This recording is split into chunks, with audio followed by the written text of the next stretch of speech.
Habang pinupunasan ko ang mga lamesa, ay bigla na lang akong nakarinig ng tunog ng telepono.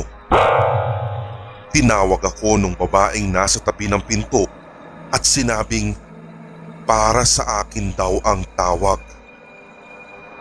Nilapitan ko ang telepono at saka sinagot, pero nagtaka ako sapagkat puro ungol ang mga naririnig ko at wala man lang salita. Merong pagkakataon na parang meron siyang sinasabi pero hindi ko maintindihan. Huli na nang maalala ko na mag-isa lang pala ako ng gabing yun.